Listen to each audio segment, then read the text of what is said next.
What if today was the day that you dared yourself to do what you've always wanted?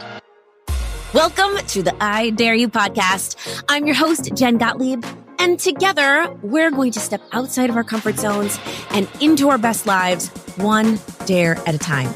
So come on, I dare you to dive right on in. Hello, my friend. Welcome to the I Dare You podcast. Today we're going to do something a little bit different. Many of you know, some of you don't, that I do Get Ready With Me every single morning, Monday through Friday. And what that is an Instagram Live where I answer all of your questions live on Instagram while I put my makeup on. I've gotten lots of DMs from you guys that are on the Pacific Coast saying, oh my gosh, it's too early for me. I miss it every time. I'm so bummed. Where are the recordings? And we don't save the recordings. So per request, what we're going to do is take some of the best questions and answers from Get Ready With Me's and put them here on the podcast. So if you missed a Get Ready With Me, there's a really, really good chance that you're going to hear something that you needed listening to these episodes. So without further ado, here is a sneak peek of a Get Ready With Me. How do you avoid comparing yourself to others? I don't completely avoid comparing myself to others. And I don't know if this is something that ever goes away 100%. I don't know because I have not 100% been able to make this go away. We live in the world of social media now. This is the world that we live in, where is, especially if you're a business owner, it's really difficult to not be on it. Like I have people that are like, I'm just not going to be on social media. I'm just not going to do that. If you do have a business and you want to help people with the products that you sell or the services that you have and you want to get people in the door, it is 100% necessary that you have some sort of social media virtual presence. If you don't and you really don't want to be on social media, then that's your choice and you don't have to be. And I think that this situation will be a lot easier for you. But back in the day before social media, people were still comparing themselves to other people. That was the phrase, keeping up with the Joneses. You were comparing yourself to your neighbors. They just got that car. You've got to get that car and keep up with them. I remember before social media, it was like having, and it still does this, but it was like you're comparing yourself to people in the magazines, right? Like all of the supermodels in the magazines. That's what we would do. We would get all of the fashion magazines or like Cosmo or 17 or Glamour, and we would be comparing ourselves to the retouched, beautiful versions of these models that were highly retouched. So we've been doing this forever. So we can't really blame social media for the fact that we're all comparing ourselves to each other, but just now it's like this thing that we kind of have to be on, especially if you don't have to again, but many of us feel like we have to because most of the world is on our phones and most of the things that we do now are attached to social media. I know you have to have a Facebook page in order to have a lot of different apps. Many of the wonderful communities that we're part of are on Facebook. So there's so many good, wonderful things that come from social media, but this is one of the things that we need to watch out for. That you're constantly opening up your phone and seeing a snapshot of people's lives. You're not seeing the whole thing. You're not seeing the whole picture. You're not seeing what's really going on behind closed doors. You're seeing a snapshot. You're seeing what people want you to see. So you're seeing the very best moments of their life. And that's fabulous and wonderful. I don't think there's anything wrong with that. I think that that's your place to showcase all of the beautiful work you're doing in your business and your wonderful family and the great vacations that you're going on, or, to share your story or to share about your service or the results that you're getting people. What great free advertising. It's free. Amazing. Not just free advertising for your business, but free advertising for your life. And your brand. I could go on and on and on about the positive things that happen as a result of social media. And I'm even seeing now parents are creating pages for their kids. And some people might disagree with this, but kids that are really great in sports and they might have a shot at playing professional sports one day and they need to be able to get into really great schools for that sport. I'm seeing parents create social media pages for their kids. Like if their kid's really good at hockey, they create a hockey page for their kid on Instagram where it shows all of their amazing hockey skills and footage of them playing hockey, because this is where the schools are going, the big colleges, to look at these potential kids to give them scholarships. And when they apply to schools, it's important that everybody has this personal brand now, even young kids. And some of you might disagree with me. But social media is something that we can't ignore. It's something that is there. It's kind of like the difficulty of like, I've struggled with an eating disorder the majority of my life. And that's one of the most difficult addictions to break because we have to eat food. We have to eat food in order to survive. It's there every day and we have to do it. Now, again, we don't have to consume social media, but it is a big part of our life right now. And if you're watching this right now, it probably means that you are somebody that is building a brand or has a business or wants to create some impact in the world. So having a social media presence or having a social media account is necessary for you. So there's going to be a big thing that comes into your life every day where you have a decision to make, because you're going to get online and you're going to see a highlight reel of all of the people that you follow showcasing all of their greatest moments. And it is very, very easy to start comparing yourself. I would say that I probably do it a little bit every single day. I'm going to be totally honest with you. I will open my phone without even realizing I'm doing it. This is very bad. I'm telling you don't do this, but I'm just going to be real with you and tell you the honest truth of what I know. I'm hoping, my prayer is that if I can tell you what I do and relate to, it's going to make you feel less alone. And then we can go at this together. And I'm going to tell you what my intention is to help me and what I've been doing to stop comparing and to stop scrolling and to be more intentional with my social media use. But sometimes I will open my phone and 15 minutes later, I felt great about myself. I felt great about everything. And then I'm scrolling, I don't even realize I'm doing it. I put my phone down and then I don't feel good about myself because I just started looking at people that I thought were doing everything that I was doing better than me, right? Oh, wait, I thought that what I was doing was fabulous, whatever it was. And then I looked online and I'm like, oh, but it's not as good as this. Or it's oh, I thought that I was having fun on my trip that I was on, but then I open my social media and I see all of my friends at this other mastermind or at this other event that I wasn't invited to. And then I start feeling like shit and I'm comparing myself. Was I not good enough to be there? Right. Or it's I feel really great about the way that I look today. And then I open up social media and I see beautiful Instagram models or something that were filtered and face tuned. And then I'm ugh, now I don't feel so good about myself. Now I need to go do whatever. I don't know. Fix myself, right? It's just the world in which we live in. And it's normal. I find that it's normal. Maybe somebody will come and say, no, Jen, that is not normal. And you just need to stop looking at your phone. But I don't find that stopping looking at our phone is the answer to this. I think it's being more intentional with our social media use. So I told Chris actually a few days ago, I said in 2024, I'm not going to be scrolling. I'm not. It is my goal. Part of my Best Year Blueprint, one of the things that I'm letting go of, and we'll talk about Best Year Blueprint as we get closer. But one of my intentions for the new year is to let go of aimlessly scrolling. It has been my challenge that I've not succeeded at for a long time, and I'm going to succeed at it now. And my first step to succeeding at that is eliciting immense accountability. And the accountability is coming from my husband because I'm with him all the time. And he's already been doing it. Every time he sees me opening on my phone, he's don't scroll. I'm you're right. I'm not scrolling. So my goal is to always have an intention when I open my phone, always. And I love what Marie Forleo talks about. She says, create before you consume. Create before you consume. So if I'm opening up my phone, I am never just opening it up to randomly scroll and check on people and look at people's pages. I'm not doing it. I'm opening up my phone to create something, whether that is to create a post, create a reel, create a comment on somebody very intentional's page that I was thinking about that day that I wanted to go visit and comment on, create DMs, respond to DMs, respond to comments on my page, share a story. I am not consuming anything until I create something first. And then if I've created something, then if I have a very specific page that I like to follow, that I like to consume content on, I can go to that page directly. But I think we get into trouble when we start aimlessly scrolling. So what I would tell you, Liz, is that how do you stop comparing yourself to others? I think that we're wired to do so. And I think that the best way to eliminate that from our lives is twofold. Number one, putting rails on the environment that we're comparing ourselves in and putting guidelines and boundaries on it, meaning your social media use, scrolling with more intention and just making a choice when you open up your feed, making a really intentional choice. What am I doing here? Am I here specifically to make connections? Am I here to specifically watch Jen's Instagram live? Am I here specifically to respond to a DM? Am I here specifically to create a post? Am I here specifically to respond to messages under my posts? What am I here to do? And don't be just aimless without an intention on social, because that gets very bad. And then we start scrolling and then we start comparing.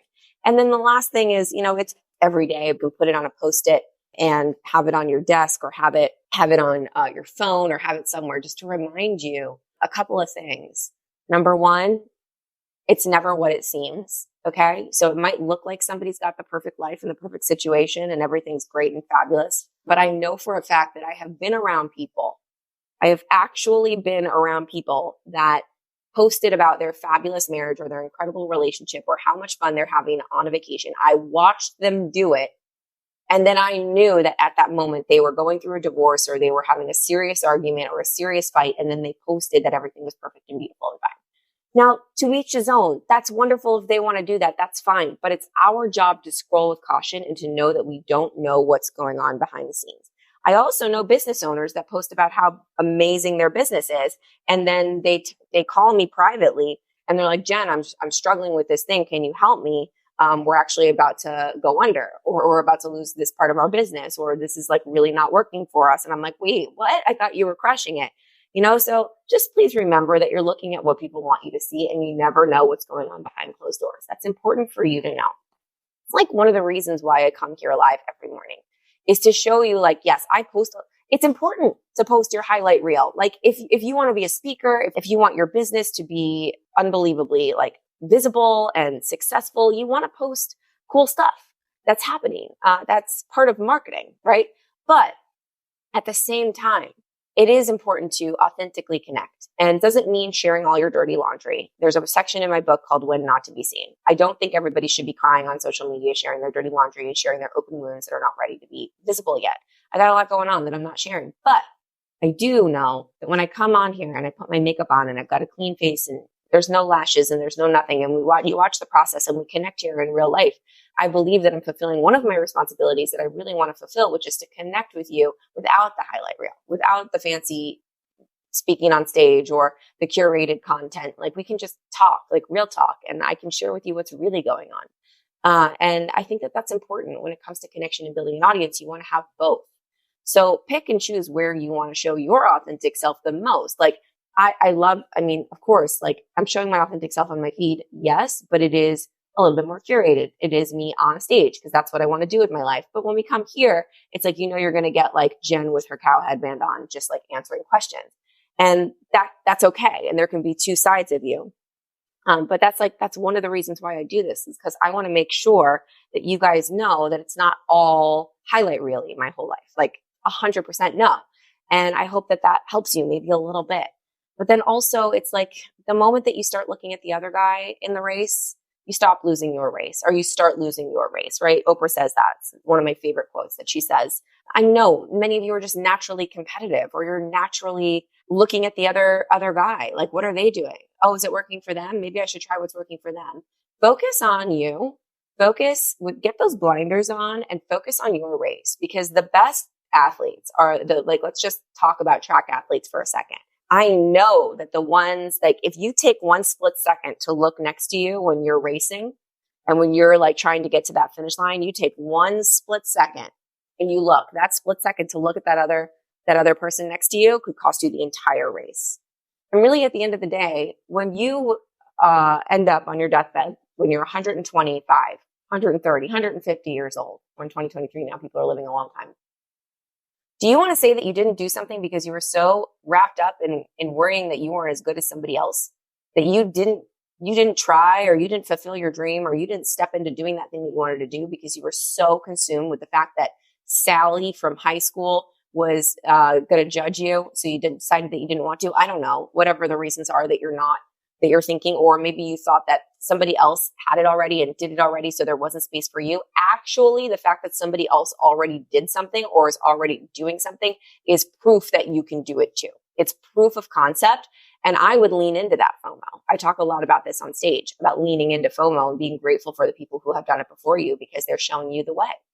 And you can either hate them, and we can either compare ourselves to them and think that we're not as good as them, or we can be like, wow, I'm so inspired by that person. Holy crap, they did what I want to do. I'm going to lean into learning from them and studying every move that they made, and see how I can also learn from their failures, their mess ups, or whatever I can see online. Like, learn from how did they set up their landing page, and not copy it, but just like learn. Why did they do that way? I'm going to sign up for their course to see how they did it, instead of comparing myself to them and saying like, oh, they've already done it, I can't do it. How do you let go of people who mean the world to you, but can't hold them close anymore? How did you shift your ritual not thinking of them? Well, I didn't not think of them. I still think of a lot of the people that I've let go in my life. But please remember that people come into our lives for seasons and reasons. This is what I've learned over time. And sometimes that season is a decade. Sometimes that season is a few months. Sometimes that season is a week. Sometimes that season is a few days. And sometimes that season is 50 years, 100 years, your whole life. And it's important to understand and know that if you're an evolving individual, meaning you're growing, you're evolving, you're wanting to grow, it is your desire to not stay the same. It is your desire to explore who you're becoming, then you are going to evolve a lot faster than a lot of people in your life. You just are. It is the life that you chose. And it's a beautiful life. I'm telling you right now, like I always want to evolve. If I'm not growing and evolving, I feel like I'm dying. Like I just don't feel, I don't feel like I'm making the most out of this life that God has given me. I think we're meant to evolve. We are meant to change. We are meant to look for the next thing. I know that I get the most joy out of growth and evolution. If I'm not growing and searching and trying to be a little bit better, I'm just like not doing anything. And I don't feel that progression. And I've told you guys very many times that the big win at the end is never the fun part for me. The big win is the expectation of that thing, of the putting the work in to get to that thing, of all of the steps that I have to take and the person that I need to become and the evolution that I need to create and all the hard work that I need to put in order to get to that thing. So if you're somebody that really is into that game and into growth and into evolution, then you will ultimately have a little bit of a harder time holding on to relationships as you evolve, because the majority of the world, and I'm making a big statement, and I don't even know if this statement is accurate, but I would make a guess that the majority of people do not have that mindset. I'm going to guess that the majority of the people in the world. And so you might start being friends with somebody at the beginning of your life experience, like before you went on this journey of growth, and you guys were in the greatest season ever to be friends. And it was amazing. I'm going to give you an example. There were so many friends that I had during my acting time of my life, when I was an actor and I was a performer and I was in the Broadway national tour of The Wedding Singer. I was for 5 years. That was my TV show. For a year, I toured the country with a show, and those people that I was friends with were all in a perfect season in life to be my friends then, because we were all in the exact same season. We were all working actors trying to be better working actors. We were all in that space, and we all very much had a similar mindset about work, about abundance, about scarcity, about competition. It was all similar. It wasn't great, but it was similar, right? Like I'm not going to go ahead and tell you like, oh yeah, we had a great mindset about it. We actually had kind of a shitty mindset about it. It was more of like a scarcity mindset. And I had to have that mindset in order to grow into the mindset that I have today. Like it had to be that way, but we were definitely all in that together. And so it made sense for us to all be friends. And we stayed friends after tour, and we stayed connected, and we stayed hanging out until I really did definitely go on a different path. And they also started to go on a different path. But because we were friends for so long and we had this experience together that was so special and so deep, we tried to keep putting the square peg in the round hole for our friendship. Even though I think we all felt like we were all moving in a different direction and we were all evolving in a different way. Like a couple of my friends were evolving into the direction of having kids and a family and getting married and all of that. And that's fantastic. And I was evolving more into becoming an entrepreneur and personal development and all of that stuff. And that's great too. And then I had another one that just really wanted to continue her acting career. And what was happening naturally was that our season of friendship was slowly ending. And now I know that many people hold on to that season, or they try to hold on to it for as long as possible, even when the season's over. And that's when you get into trouble, because that's when the relationship just doesn't work and you're trying to make something work that doesn't. And that can cause resentment. That can cause a lot of pain. That can cause a lot of just unnecessary drama, because you're trying to keep a relationship that's just not there anymore. And so everybody involved is trying to make themselves be somebody that they're not, or they're trying to put themselves in positions where they don't really want to be in because they're really just going in a different direction.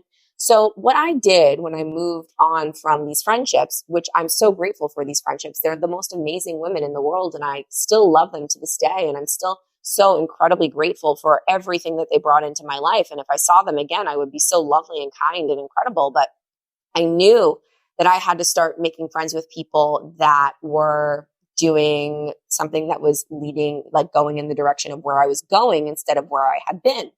So instead of breaking up with these friends, I never broke up with them. I never called them and said, hey, I don't want to talk to you anymore. I just started delegating my time differently. I started going to different events and spending more time with people, different people. And because I was spending more time with different people, people that I felt like aligned more with the season that I was moving into, not the season that I was just in, it helped me to not have as much time to hang out with the friends that I knew just weren't doing it for me anymore. And I knew that I wasn't doing it for them either. We were both not doing it. We were all not doing it for each other, but we were holding on to it because of a sunk cost fallacy, which is like we've put so much work into this and so much energy, and we've been friends for so long that we need to stay friends, even though it was not working anymore. So something really interesting happened when I did that. I just slowly stopped calling them. I slowly stopped reaching out, and I didn't have a massive dramatic breakup. It was just a slow, I'm going to spend my time in other areas. And you want to know what happened when I did that? They did the exact same thing. They stopped calling me. And I was like, wow, if I don't reach out to these people, they're not going to reach out to me. So clearly this friendship is on its way to closing its season. And that's okay. That's okay. And it can be painful. It can be painful. It can hurt. But I promise you that if something is supposed to end and you allow it to end, it means that something else is supposed to begin.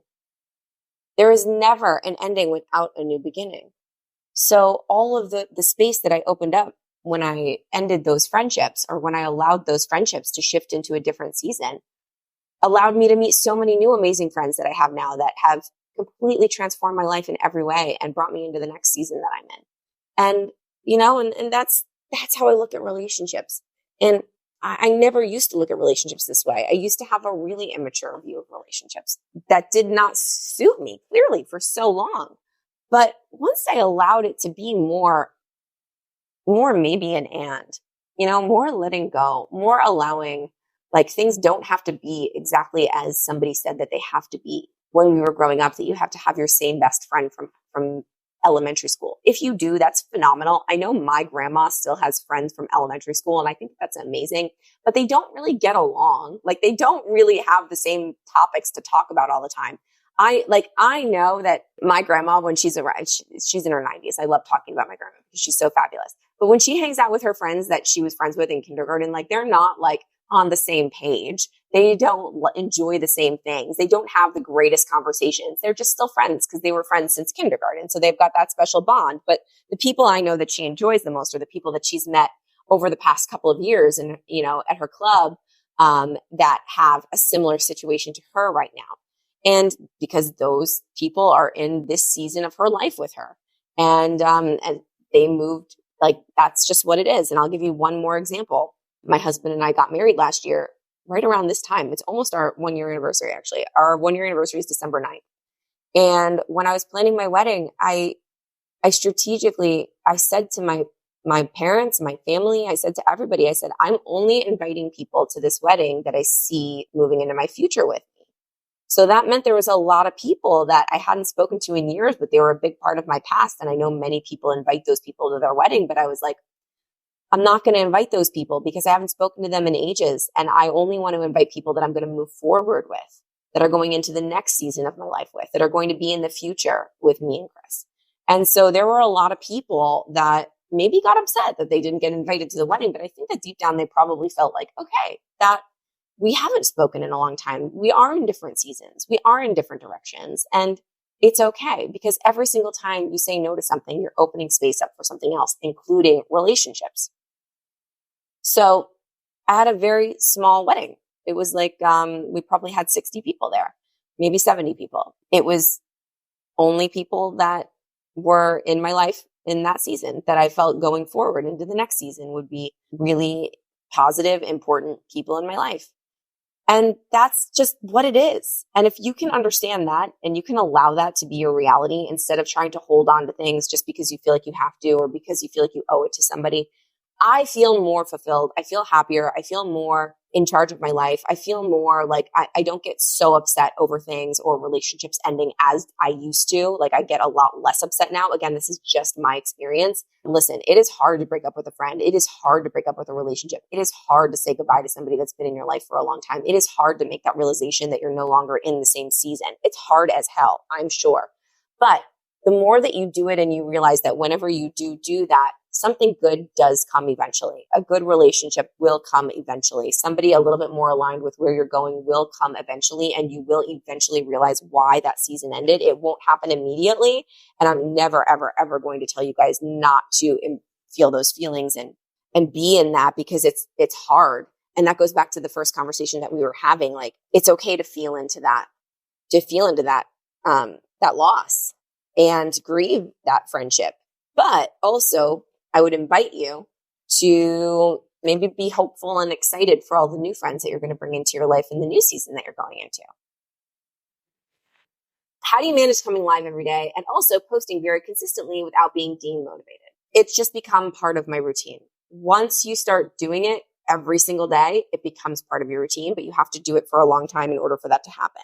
I'm obsessed with sticking with the commitments that I make with myself. I know from experience how important that is. Every single time I tell myself I'm going to do something, whether that's go live or post, when I don't do it, I feel like shit when I get in bed at night. Like I feel like, oh my God, I'm not a confident person. And I get demotivated when I don't follow through with the commitments that I set with myself.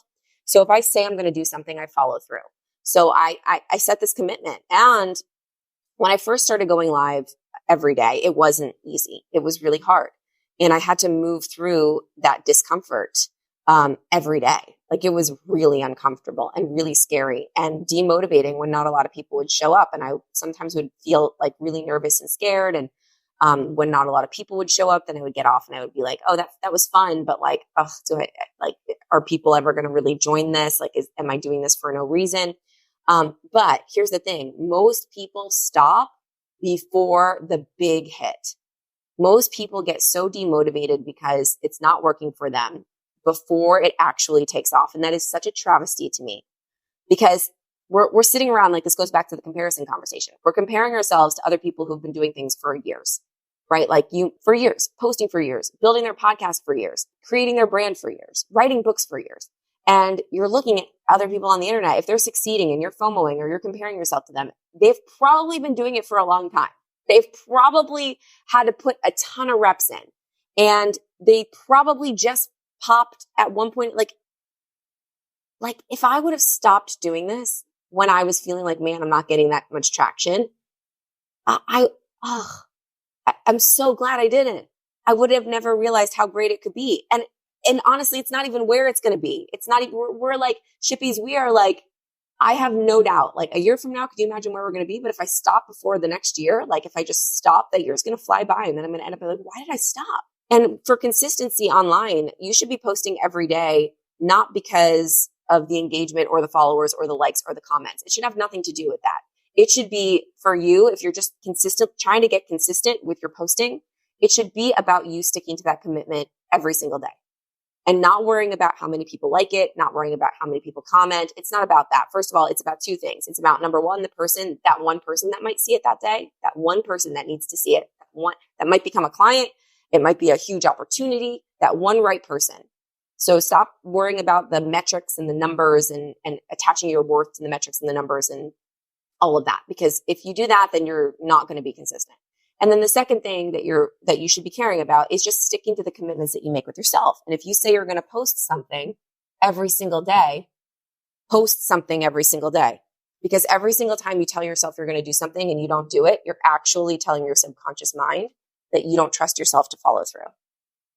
You are actually like atrophying your confidence muscles when you do that. But every time you say you're going to do something and you follow through, and you do it, like post every day for a week, you're going to feel amazing and confident at the end of that week. And I guarantee you something cool will happen as a result. And then you have a week in the bank of you posting, which is way more than a day. It's way more than zero. It's a week. So please keep going and don't stop before it pops. It just takes that one yes for it to pop, and it'll pop. But if you stop before it pops because you're too obsessed with like, oh man, I only got one like on this video, I'm not going to post tomorrow, then you're that much further away from it working. Thank you so much for tuning into this episode of the I Dare You podcast. I'm so grateful you chose to spend this time with me, but I'm even more grateful for your future self that you are building one dare at a time. So my first dare for you is to subscribe to the show and then share it with a friend who you think needs to step a little bit more outside their comfort zone and into their best lives. They'll thank you for it. I'll see you next time on the I Dare You podcast.